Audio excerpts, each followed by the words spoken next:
ہمیں ایسے نہیں کہا گیا کہ نماز پڑھنے والا جب قبر میں جاتا ہے تو فرشتے آتے ہیں اور اس سے سوالات جب وہ کرنے لگتے ہیں تو وہ کہتا ہے کہ ٹھہریے، میری عصر کی نماز لیٹ ہو گئی، مجھے وہ ادا کرنے دیں۔ اسے نماز کی فکر ہے، مرنے کے بعد بھی وہ سوچ رہا ہے کہ مجھے نماز ادا کرنی ہے۔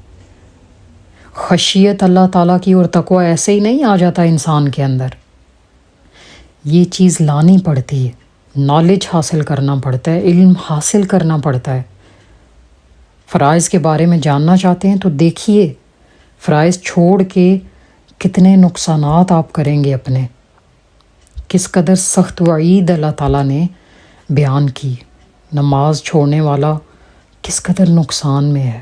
رسول اللہ صلی اللہ علیہ وسلم نے فرمایا کہ عبادت میں تم یہ فیل کرو کہ اللہ تعالیٰ کے سامنے کھڑے ہو۔ پہلے فرمایا کہ یہ سوچو کہ اللہ تمہارے سامنے کھڑے ہیں، اور اگر یہ سوچ تم لا نہ سکو تو یہ ضرور سوچو کہ میں اللہ کے سامنے کھڑا ہوں۔ ان دونوں میں سے کوئی ایک کیفیت ہونی چاہیے کہ میں اللہ کے سامنے کھڑا ہوں یا اللہ تعالیٰ جو ہیں وہ سامنے کھڑے ہیں۔ ان دونوں میں سے کوئی ایک کیفیت ہونی چاہیے، پھر ہی ہم عبادت کو درست کر سکتے ہیں۔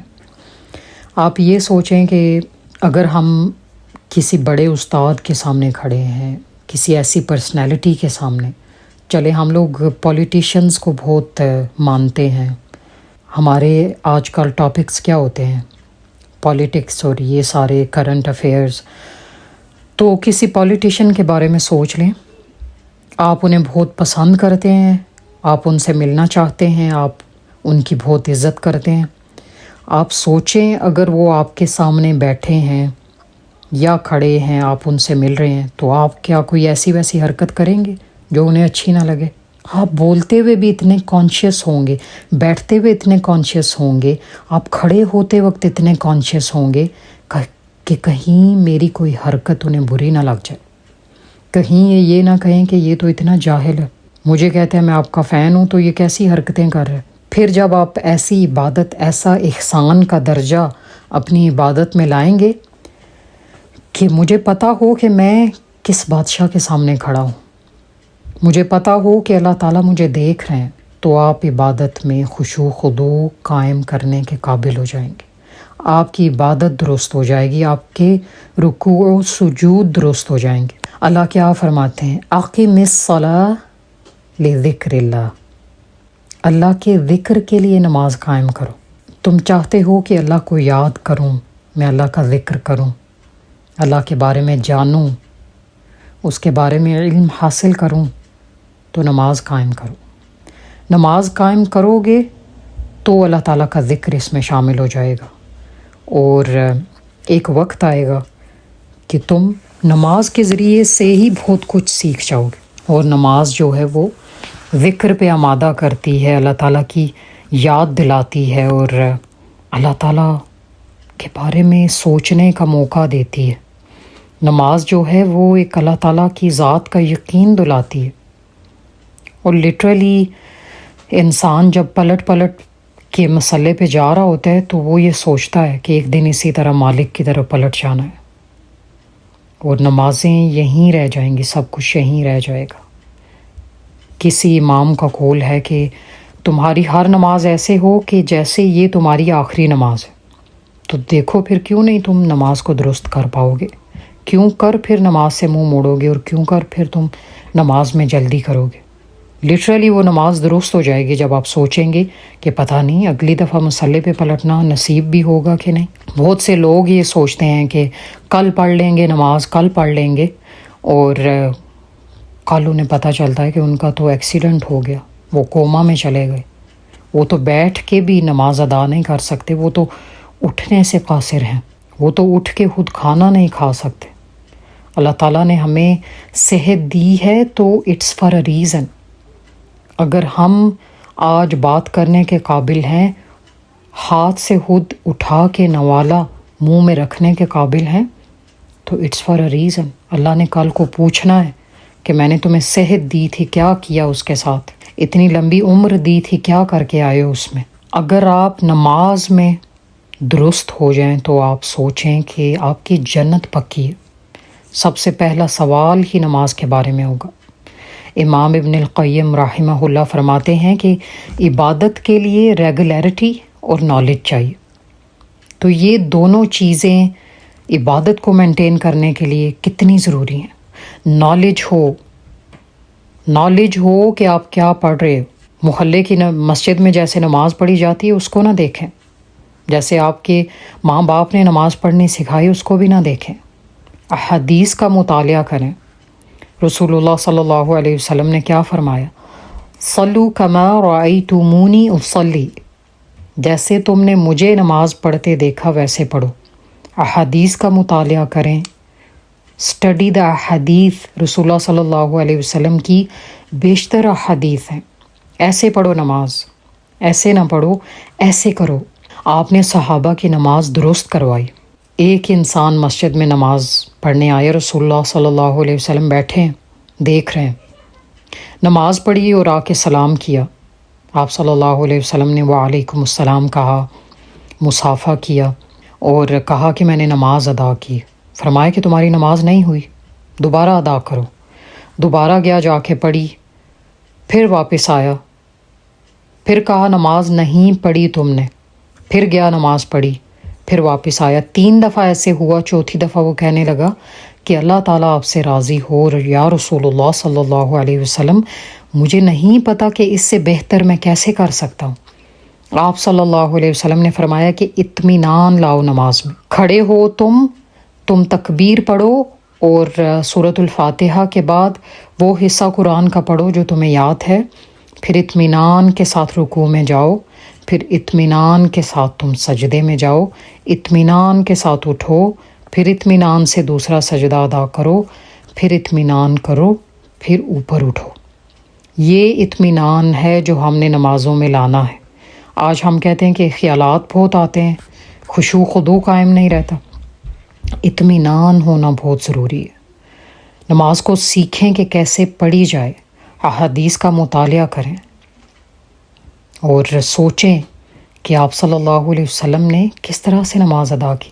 آپ کے تو پاؤں سوج جاتے تھے، نماز میں اتنا لمبا قیام ہوتا تھا، پاؤں سوج جاتے تھے. آج ہمارے پاؤں کب سوجتے ہیں؟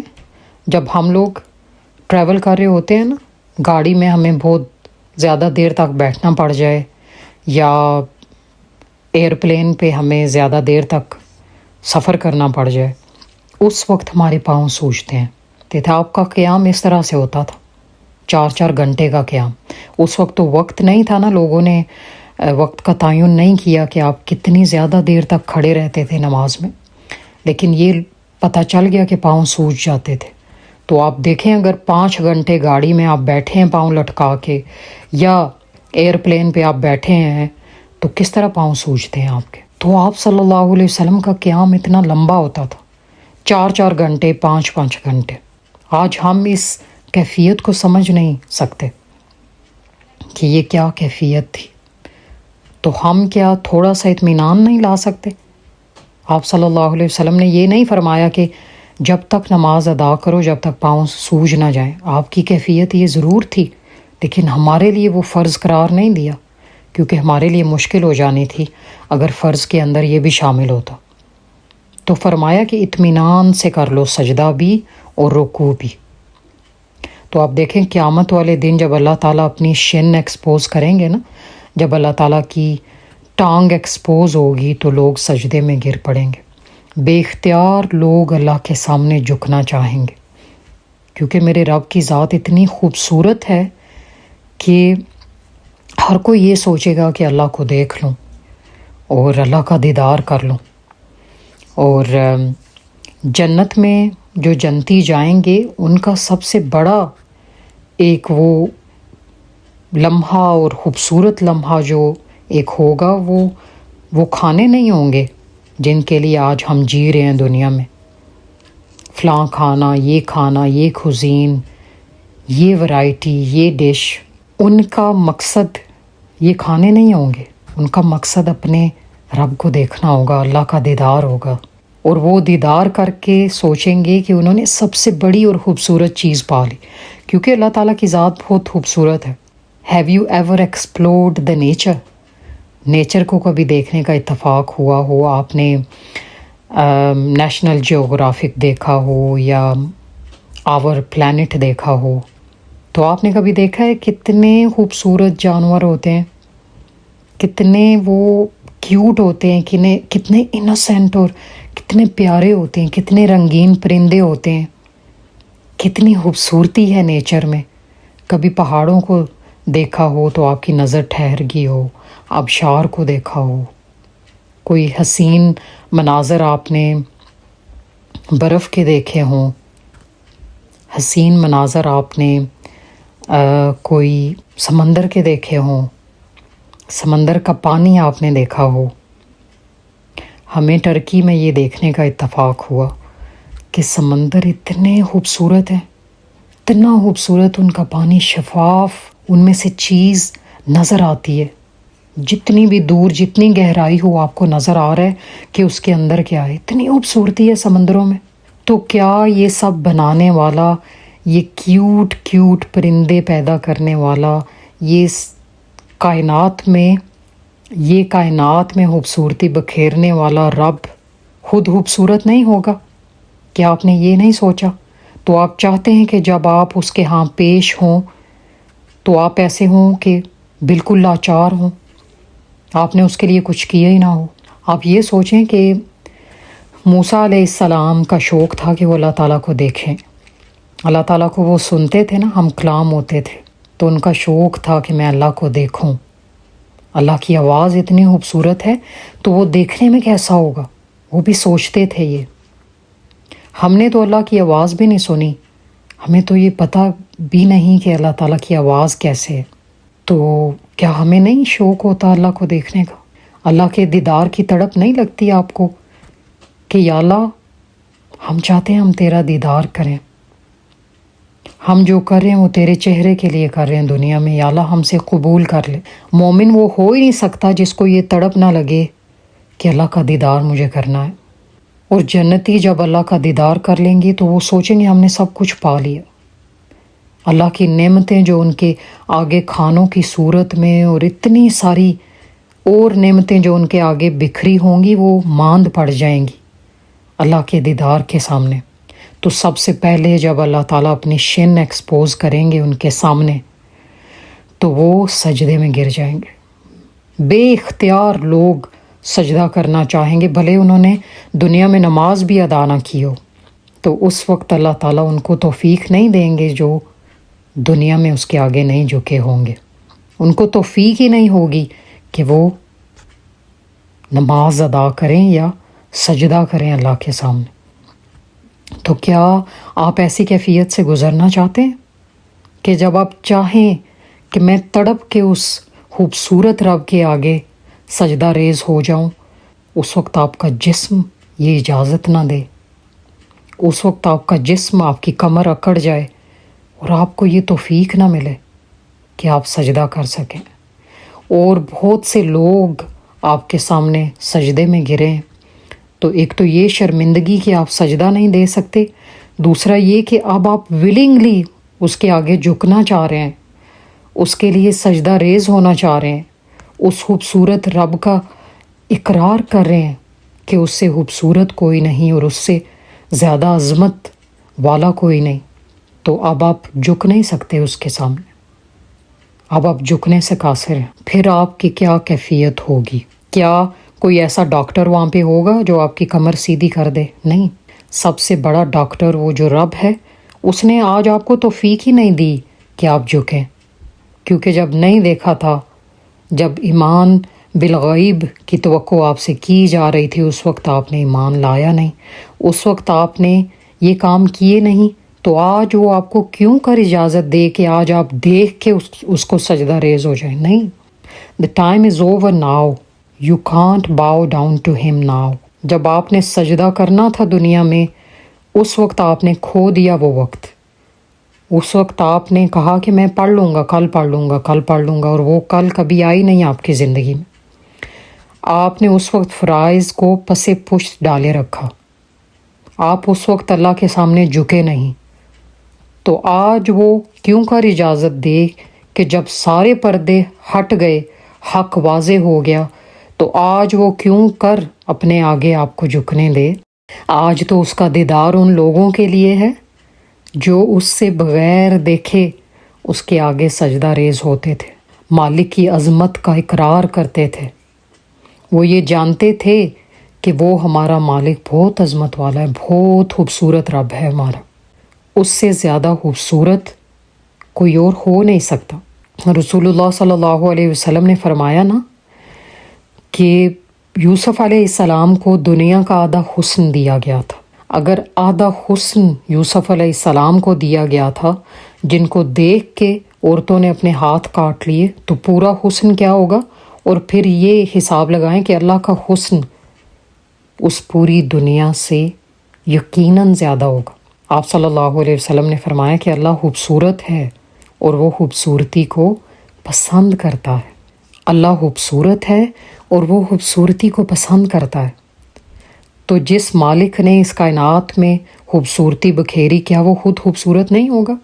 آج ہم دیکھیں پرسنالٹیز کو جانتے ہیں، ایکٹرز کو، ایکٹریسز کو، پولیٹیشنز، ہم ان کے فین ہوتے ہیں، اور جس کے جتنے بڑے ہم فین ہوں اس کو ملنے کا اتنا ہی شوق ہوتا ہے اور اتنی تڑپ لگتی ہے، کاش ہم ان سے ایک دن مصافحہ کر سکیں، ایک دن ان سے مل سکیں، ایک دن ان سے بات کر سکیں۔ تو جو اللہ کے بندے ہوتے ہیں، اس کو پسند کرنے والے، اس پہ راضی ہونے والے، اس کی رضا میں راضی رہنے والے، کیا انہیں اللہ سے ملنے کا شوق نہیں ہونا چاہیے؟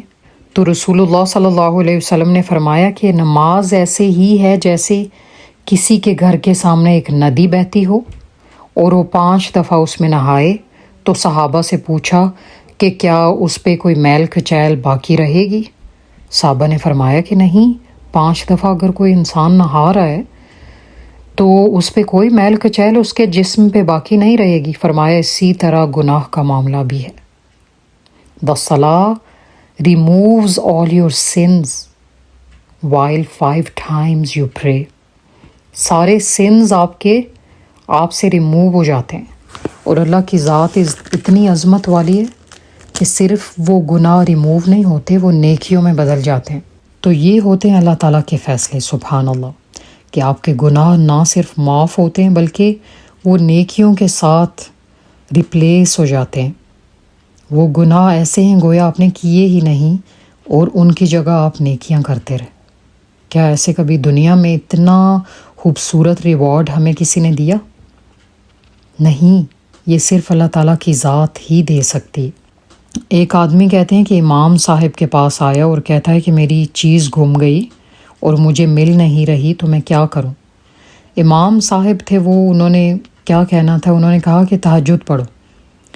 تہجد پڑھنے وہ کھڑا ہوا تو تہجد میں شیطان آیا اور اس نے وہ چیز یاد کرا دی۔ وہ قارین تھا جسے پتہ تھا کہ یہ چیز اس نے کہاں رکھی ہے۔ ہمارے شیاطین، ہمارے ساتھ جو جنات ہوتے ہیں، انہیں پتہ ہوتا ہے کہ یہ فلاں چیز ہم نے کہاں رکھی، فلاں کہاں رہ گئی، یا ہم نے کیا کیا کیا۔ آپ کے ساتھ جو قرین لگا ہوتا ہے وہ سب کچھ جانتا ہوتا ہے، بچپن سے لے کر وہ آپ کے ساتھ ہوتا ہے اور اسے پتہ ہوتا ہے کہ آپ کیا کر رہے ہیں۔ اسی لیے جب ہم کچھ پڑھنے لگتے ہیں تو وہ آ کے ہمیں وہ باتیں یاد کرا رہا ہوتا ہے جو ہمیں رشتہ داروں نے تانے دیے ہوتے ہیں، اور وہ ساری تلخ باتیں ہمیں وہ یاد کرا رہا ہوتا ہے۔ اور ہم میں سے کتنے لوگ ڈپریشن میں چلے جاتے ہیں وہ باتیں سوچ کے، ہسبینڈ نے کیا کہا، بچوں نے کیا کہا، ساس نے کیا کہا، بہو نے کیا کہہ دیا، نند نے کیا کہا۔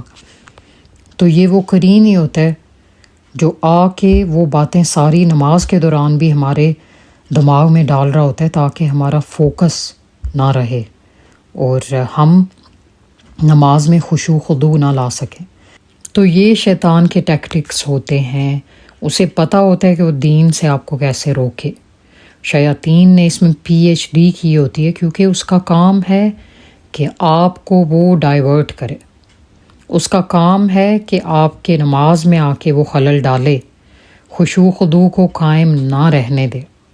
تو شیطان جب آپ کی طرف پلٹتا ہے تو اس کا ارادہ کوئی اچھا تھوڑی ہوتا ہے، وہ آپ کا دشمن ہے۔ اللہ تعالیٰ کہتے ہیں قرآن میں کہ وہ تمہارا دشمن ہے، اس کو دشمن سمجھو، جب تک ہم دشمن نہیں سمجھیں گے اس کو، ہم اس کے خلاف کچھ نہیں کر سکیں گے۔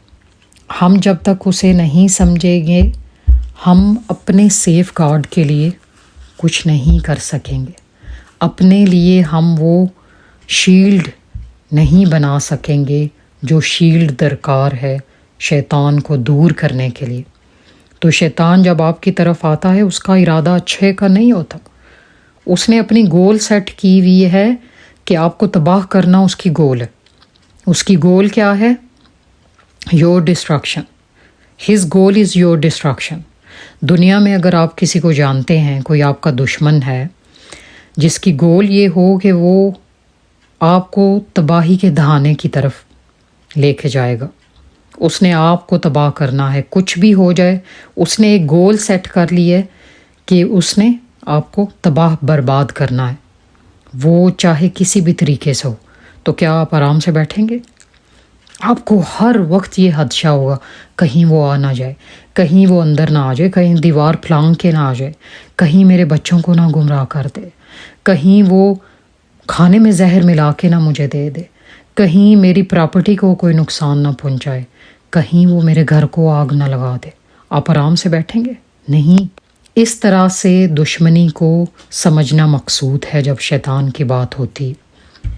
اللہ چاہتے ہیں، اللہ تعالیٰ نے کتنا بڑا احسان کیا، ہمیں بتا دیا قرآن میں کہ شیطان تمہارا دشمن ہے، اس نے تو تمہارے باپ کو بھی بہکایا تھا، تو وہ تمہیں کیا چھوڑے گا؟ اس کے پاس تو اتنے اتنے حربے ہیں تمہیں آزمانے کے اور تمہیں تباہی کی طرف لے جانے کے، کہ شروع سے لے کر اس نے کام ہی یہ کیا۔ وہ تو اپنے پلوں کو وہ ٹریننگ دیتا ہے، شیطان کے جو چھوٹے چھوٹے بچے ہوتے ہیں وہ ٹریننگ دے رہا ہوتا ہے، حافظ قرآن کو تم نے اس طرح سے گمراہ کرنا ہے، فلاں بچے کو تم نے اس طرح سے کرنا ہے، نماز پڑھنے والے بچے کو تم نے اس طرح سے گمراہ کرنا ہے۔ ہر ایک جو انسان جس فیلڈ میں وہ ہے اس فیلڈ کی PhD کر کے وہ بیٹھا ہوا ہے شیطان، اور اسے پتہ ہے کہ آپ کو اس نے کس طرح سے گمراہ کرنا ہے۔ سب کو وہ جانتا ہے کس کو اس نے کیسے گمراہ کرنا ہے، سب کو وہ جانتا ہے، اور جب وہ آپ کی طرف آتا ہے تو اس کا ارادہ یہ ہوتا ہے کہ وہ آپ کو تباہ کر دے۔ خدا نہ خواستہ آپ کا ایکسیڈنٹ ہو جائے، آج آپ کے بچے کو کچھ ہو جائے، آپ کے والدین کو خدا نہ خواستہ کچھ ہو جائے، یہ ارادہ کر کے وہ آپ کی طرف آتا ہے۔ وہ تھوڑی چاہتا ہے کہ آپ کچھ اچھا کر لیں، کچھ اچھا سیکھ جائیں، کچھ اچھا پا لیں۔ اور سب سے بڑی اس کی گول کیا ہے کہ آپ کو وہ ہمیشہ کی کامیابی جو آپ کی ہے which is your primary purpose to get the Jannah, he divert you from that، وہ آپ کی جنت آپ سے چھڑوا دے، آپ کسی نہ کسی طریقے سے اس بڑے امتحان میں ناکام ہو جائیں۔ مومن کی طرف وہ جب آتا ہے تو وہ زیادہ بڑی دشمنی اور زیادہ بڑے ویپنز لے کے آتا ہے، اس کا یہ ارادہ ہوتا ہے کہ آپ کبھی بھی مسئلے پہ نہ جا سکیں۔ کسی نے پوچھا کہ نماز بھی پڑھتے ہیں لیکن برے کام نہیں چھوٹتے تو کیا کریں؟ نماز پڑھنے سے آپ گلٹی فیل کرتے ہیں، آپ کو یاد آ رہا ہوتا ہے کہ آپ جو وہ فلاں کام کر رہے ہیں وہ غلط ہے، تو نماز پڑھنے سے آہستہ آہستہ وہ کام بھی چھوٹ جاتے ہیں۔ آپ یہ نہیں کہہ سکتے کیونکہ میں وہ کام کرتا ہوں اس لیے میں نماز نہیں پڑھ سکتا، نہیں، یہ بہانے ہیں کہ آپ کبھی مصلے پہ جا ہی نہ سکیں۔ میں فلاں کام کر رہا ہوں تو میں کیسے اللہ کے سامنے جھکیں تو صحیح، عاجزی کا اظہار کریں تو صحیح، کیا پتہ وہ مالک آپ کو توفیق دے دے اس گناہ سے باز رہنے کی۔ نماز برائی اور بے حیائی سے روکتی ہے۔ کیا اللہ تعالیٰ کے الفاظ پہ ہمیں شک ہے؟ نماز پڑھیں گے صحیح طرح سے نماز پڑھیں گے جس طرح سے اس کے پڑھنے کا حق ہے، تو پھر آپ دیکھیں کہ یہ برائیاں اور بے حیائیاں کس طرح سے آپ سے چھوٹتی ہیں۔ جب آپ کو احساس ہو جائے تو پھر توبہ کر لیں۔ جب آپ جینونلی توبہ کریں گے تو اللہ تعالیٰ آپ کو اور توفیق دے دے گا کہ آپ اس کام کی طرف پلٹیں ہی نہیں، اس برے کام کی طرف آپ جائیں نہیں، وہ رستہ دوبارہ سے لیں ہی نہیں۔ تو یہ سارے ریمائنڈرز ہیں جو ہم نے ایک دوسرے کو دینے ہیں۔ صبر جو ہے اس کا ایلیمنٹ اس میں کتنا ضروری ہے۔ سوال میں ہی اللہ تعالیٰ نے جواب رکھ دیا کہ نماز کو جب تم صبر کے ساتھ پڑھو گے تو پھر اللہ تعالیٰ کی مدد بھی آئے گی۔ وَاسْتَعِینُوا بِالصَّبْرِ وَالصَّلَاةِ، مدد مانگو صبر اور نماز کے ساتھ۔ نماز میں ہی ہم صبر نہیں رکھتے تو اور کاموں میں آپ کو لگتا ہے کہ ہم صبر مینٹین کر سکیں گے؟ آج صبر کی اشد ضرورت ہے۔ جتنی زیادہ ٹیکنالوجی ایڈوانس ہوتی جا رہی ہے، ایک کام جو گھنٹوں میں ہوتا تھا وہ آج منٹس میں ہو رہا ہے، جو منٹس میں ہوتا تھا وہ سیکنڈز میں ہو رہا ہے۔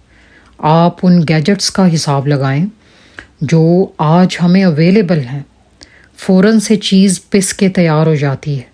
کچن میں اتنی ساری گیجٹس ہیں، اتنی ساری مشینیں ہیں، فوراً سے مسالے پس کے آ جاتے ہیں، فوراً سے آپ پانی سے برف بنا لیتے ہیں، فریزر کی ضرورت نہیں رہی۔ اتنے زیادہ بڑے بڑے کام جو ہیں وہ آج منٹس میں ہو رہے ہیں، تو آپ کو لگتا ہے کہ دین ایسے ہی آپ کو آ جائے گا؟ دین کے لیے صبر چاہیے۔ دین کے لیے ایسے ہی ہے جیسے آپ کریں آج اور پانا آپ کو بہت سالوں کے بعد ہے۔ دین کا کام ایسے ہی ہے کہ آپ اسے آج کریں اور پھر بھول جائیں، کیونکہ اس کا بدلہ آپ کو بہت سالوں بعد ملنے والا ہے۔ تو کیا دین کے لیے آپ کو صبر نہیں چاہیے؟ آپ وہ سارے کام جو دین میں آپ کے لیے ڈیوٹیز ہیں، جو دین میں آپ سے مطلوب ہیں، وہ آپ صبر کے بغیر کیسے کریں گے؟ دین کے لیے تو ہمیں بہت سارا پیشنس درکار ہے، بہت زیادہ صبر کی ضرورت ہے۔ صبر کریں گے تو دین میں آپ کو یقین آئے گا، آپ کا ایمان پختہ ہوگا اللہ کی ذات پہ۔ دین تو ہمیں یہ سکھاتا ہے کسی کے ساتھ اچھا کیے تو کر کے بھول جاؤ، کیونکہ اس کا اجر، اس کا ریوارڈ آپ کو ادھر نہیں ملنے والا، اس کا ریوارڈ آپ کو قیامت والے دن ملے گا۔ دین ہمیں صبر سکھاتا ہے، لیکن یہ دنیا تو ہمیں صبر نہیں سکھاتی۔ یہ تو بتاتی ہے منٹس میں ایسے چیز تیار ہو جاتی ہے، کوئی کام کیے فوراً سے آپ کو سیلری مل جائے گی، پے مل جائے گی۔ کسی کے لیے کچھ اچھا کیے، بدلے میں فوراً سے وہ آپ کے لیے اچھا کر دے گا۔ لیکن دین میں صبر چاہیے، کیونکہ دین کے جو کام ہیں ان کا بدلہ دنیا میں نہیں ملنے والا۔ نماز پڑھی ہے تو پڑھ کے اسے بھول جائیں، اب بھی اس کا بدلہ نہیں ملنے والا، سالوں بعد ملے گا۔ تو یہ ذہن میں رکھیں کہ دین میں ہمیں بہت سا صبر چاہیے۔ صبر اور شکر، there are 2 principles for the mu'min، صبر اور شکر۔ شکر بھی ہمیں چاہیے اور صبر بھی چاہیے۔ یہی 2 جو ایسپیکٹس ہیں دین کے، یہی ہمیں مدد کرتے ہیں کہ ہم دین میں آگے بڑھتے چلے جائیں۔ دین میں آگے بڑھانا آج اپنے آپ کو اتنا آسان نہیں ہے۔ سورۃ المؤمنون میں اللہ تعالیٰ کیا فرماتے ہیں؟ قد افلح المؤمنون الذین هم فی صلاتهم خاشعون، ان ایمان والوں نے یقیناً کامیابی حاصل کر لی جن کی نمازوں میں خشوع و خضوع آ گیا۔ وہ کامیاب ہو گئے۔ اللہ کہہ رہے ہیں کہ نمازی کامیاب ہو گئے۔ اور نماز میں کامیابی کیسے ملے گی؟ طوطے کی طرح رٹی ہوئی نماز پڑھنے سے اور فوراً سے ٹکرے مارنے سے نہیں۔ اللہ کہہ رہے ہیں کہ آگے تم سے کیا ایکسپیکٹڈ ہے؟ الذین هم فی صلاتهم خاشعون، وہ جو خشوع خضوع نمازوں میں لاتے ہیں، جو اطمینان سے نماز ادا کرتے ہیں۔ جب وہ کھڑے ہوتے ہیں تو پتہ لگتا ہے کہ نماز میں وہ کھڑے ہیں۔ رکوع میں جاتے ہیں تو پتہ لگتا ہے کہ وہ نماز میں رکوع پرفارم کر رہے ہیں۔ اب وہ رکوع سے اٹھے ہیں، اب وہ سجدے میں جانے والے ہیں۔ پھر جب وہ سجدے میں جاتے ہیں تو ان کا ایک ایک جوڑ اپنی جگہ پہ ہوتا ہے۔ سجدے سے اٹھتے ہیں تو پھر پتہ ہوتا ہے کہ پھر انہوں نے اطمینان سے اب دوبارہ سجدہ کرنا ہے۔ یہ ہوتا ہے کہ نماز میں جب خشوع خضوع ہم قائم کریں گے تو وہ لوگ کامیاب ہونے والے۔ اس آیہ میں اللہ تعالیٰ نے بہت بڑا قانون واضح کر دیا کہ حالی نمازی نہیں کامیابی پانے والے، نماز میں خشوع خضوع درکار ہے۔ آپ سے کیا ایکسپیکٹڈ ہے؟ خشوع خضوع، مائنڈ فلنس، اپنے ظاہری اعضاء کو جھکایا جائے خشوع خضوع کے ساتھ، عاجزی کے ساتھ، جسم کو سکون کی کیفیت میں لایا جائے، دل کو بھی عاجزانہ طریقے سے اللہ کے سامنے پیش کر دیا جائے، پتہ ہو کہ ہم کیا پڑھ رہے ہیں۔ خشوع خضوع مینٹین کرنے کا آسان طریقہ یہ ہے کہ جو پڑھ رہے ہیں اس پہ دھیان دینا شروع کر دیں، جو خیال دل میں آ رہا ہے اسے جھٹک دیں کہ مجھے فوکس کرنا ہے۔ Bring focus in it, bring mindfulness, maintain mindfulness, just pay attention on whatever you are doing. میں نماز میں ہوں، میری سوچ پہ بھی تالا ہے، مجھے وہ سوچنا ہے جو میں کر رہا ہوں۔ سورۃ الفاتحہ پڑھ رہے ہیں تو اس پہ توجہ دیں، فاتحہ کیا کہہ رہی ہے ہمیں، اللہ کیا سکھا رہے ہیں۔ خشوع خضوع پھر بھی لانے سے آپ قاصر ہیں تو نماز کے معنی جانیں، نماز میں جتنے کلمات ہیں اس کے معنی جانیں، جاننے کی کوشش کریں، ان پہ غور و فکر کریں۔ کیوں نہیں خشوع خضوع آئے گا؟ کیوں نہیں ہم خشوع خضوع مینٹین کر سکیں گے؟ یہاں پہ تو کامیابی ملے گی اسے جو خشوع خضوع کرے گا۔ تو ہم کیا دو چار ٹکرے مار کے سوچیں گے کہ ہم نے نماز کا حق ادا کر دیا؟ رسول اللہ صلی اللہ علیہ وسلم نے فرمایا کہ قیامت والے دن ایک انسان آئے گا جس نے 60 سال عبادت کی ہوگی، 60 سال وہ سجدے کرتا رہا اللہ تعالیٰ کو، 5 وقت نمازیں ادا کرتا رہا، لیکن افسوس کے ساتھ اس کی نماز اس کے منہ پہ مار دی جائے گی، کیونکہ اللہ فرمائیں گے کبھی تم نے سجدہ ٹھیک نہیں کیا تو کبھی رکوع تمہارا ٹھیک نہیں تھا۔ ہم کیا سمجھتے ہیں کہ جلدی جلدی نماز ادا کر کے ہم کامیاب ہو جائیں گے؟ ایسا انسان کیا قبر میں کہے گا کہ مجھے عصر پڑھنی ہے؟ وہ تو شکر کرے گا کہ میری شکر ہے میں نمازیں میرے سے ٹلی، میں تو پہلے ہی بڑی جلدی جلدی سے ادا کرتا تھا کیونکہ نماز تو مجھے پسند ہی نہیں تھی۔ تو ہم تو قرض سمجھ کے نمازیں ادا کرتے رہے، تو ایسا انسان قبر میں تھوڑی کہے گا کہ میں نماز کو مس کر رہا ہوں، میری عصر کی نماز جا رہی ہے، مجھے پڑھنی ہے۔ وہ تو شکر ادا کرے گا، شکر ہے جان چھوٹی، پہلے ہی میں اسے سر سے اتار کے جلدی جلدی پڑھتا تھا، لیکن اسے پتہ نہیں کہ آگے انجام کیا ہونے والا۔ تو یہی وقت ہے کہ ہم اپنی نمازوں میں خشوع خضوع لے آئیں۔ نہیں آتا تو امام ابن القیم رحمہ اللہ والا فارمولہ اپنائیں، نالج لائیں، اس میں کنسسٹنسی لائیں، نماز کے بارے میں معلومات حاصل کریں اور اس میں پابندی لائیں، تو پھر دیکھیں کہ ہم کیسے نمازوں کے پابند ہوتے ہیں اور کیسے اللہ تعالیٰ ہمیں خشوع و خضوع لانے کی توفیق دے دیتا۔ اللہ تعالیٰ ہمیں سمجھنے کی توفیق دے اور ہم صحیح سے نماز ادا کرنے والے مومن بنیں۔ آمین ثم آمین۔ سبحانک اللہم و بحمدک، اشہد ان لا الہ الا انت، استغفرک و اتوب الیک۔ السلام علیکم ورحمۃ اللہ وبرکاتہ۔